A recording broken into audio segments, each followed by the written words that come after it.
There are places in the world where time moves a little slower, where the land remembers what came before. A stretch of untouched farmland in Preston, Idaho was one such place.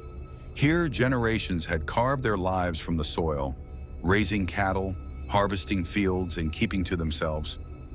It was a place of quiet resilience, where life followed the rhythm of the earth. But deep within the heart of this peaceful land, something ancient and watching had never left. Perched on a hill, overlooking miles of untamed nature, was an old farmhouse. Built nearly a century ago, its wooden walls had witnessed countless seasons and storms, standing firm against time.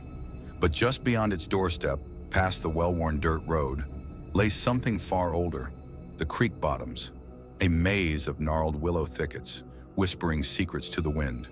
The locals had always treated it with wary respect, never quite calling it cursed, but never daring to venture too deep either. The land was alive in its own way. Every winter, a mother moose and her calf would emerge from the woods, seeking shelter among the apple trees in the family's orchard. The people of the town knew to leave them undisturbed, just another part of the delicate balance between man and nature. But something else watched from the shadows, something that did not belong to the natural order. Occasionally, a mountain lion would wander down from the high ridges, its golden eyes scanning the land, slipping like a ghost through the brush. It was the largest predator most had ever seen, and yet even the lion seemed to avoid the thickest parts of the creek bottoms, as if it knew something the humans did not, as if there was something there even it would not challenge. That summer, young Peyton set out on a mission. He had always been fascinated by the wild, by the hidden corners of nature most were too afraid to explore. With dreams of becoming a wildlife photographer, he decided to capture the creatures of the creek bottoms on film, particularly the elusive mountain lion. What he didn't know was that his camera would capture something far beyond his understanding. Following advice from seasoned photographers, Peyton set up an automatic trail camera near the creek, programming it to snap photos at the slightest movement.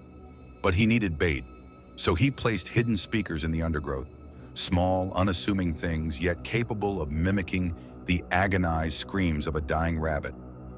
The idea was simple. The sound would lure the mountain lion into the camera's sight. It was an experiment, a game of patience. But Peyton had no idea what he was really calling out to. The first time the speakers were tested, the sound that erupted was horrifying, shrill, broken, like a child's cry twisted into something unnatural. The townsfolk who heard it were unsettled. Some covered their ears, others swore under their breath. It didn't just sound like an animal in pain. It sounded wrong, distorted, as if something deep within the creek bottoms recognized it, as if something answered. For a while, nothing happened. Life in the town continued as it always had, quiet, predictable.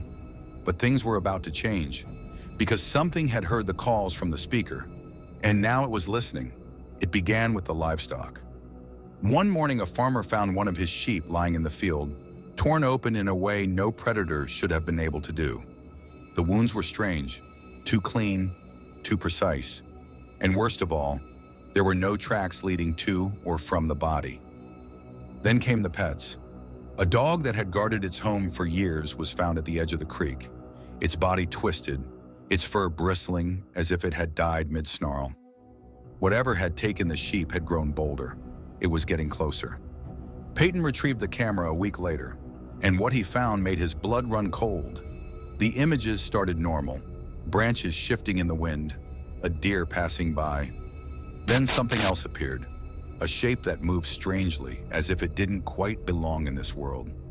It was tall, hunched, with crusted eyes that gleamed like dying embers.